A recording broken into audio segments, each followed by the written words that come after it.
خاران سے ہمارے bureau chief Salman Baloch کی رپورٹ کے مطابق خاران عید الاضحیٰ قریب آتے ہی جہاں قربانی کے جانوروں کی خریداری کا سلسلہ عروج پر پہنچ گیا ہے، وہیں قربانی کے لیے درکار چاقو، چھریوں، ٹونکوں اور دیگر آلات ذبح کی خریداری میں بھی غیر معمولی تیزی دیکھنے میں آ رہی ہے۔ تفصیلات کے مطابق خاران کی مختلف شاہراہوں اور بازاروں میں جگہ جگہ عارضی دکانیں اور چھریاں تیز کرنے کے اسٹال سج گئے ہیں۔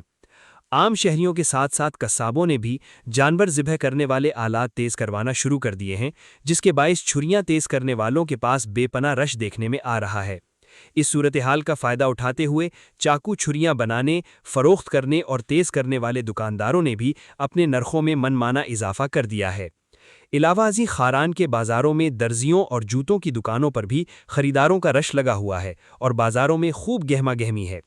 دوسری جانب شہریوں کا کہنا ہے کہ خاران میں بھیڑ بکریوں کی دیگر اضلاع سمگلنگ سے قیمتیں آسمان سے باتیں کر رہی ہیں، جبکہ ضلعی انتظامیہ قیمتوں کو کنٹرول کرنے کے لیے خاموش تماشائی بنی ہوئی ہے اور کوئی مؤثر اقدام نہیں کیا جا رہا۔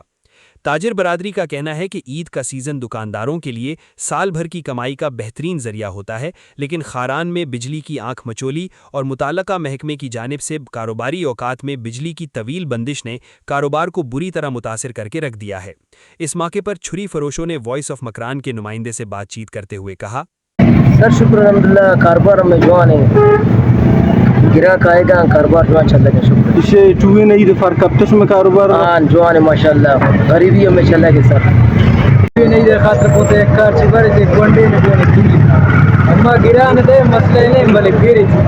ایدر چاہیے ایک ایدی 3000 دی لیکن یک 2000 والے ایک کار چھ گونی بیوی مردم گرا گئے کار مار سے نہ پائی دے خاطر ہلو گرا گئے لیکن بعدیں کچھ کی پیچھے گران دے گا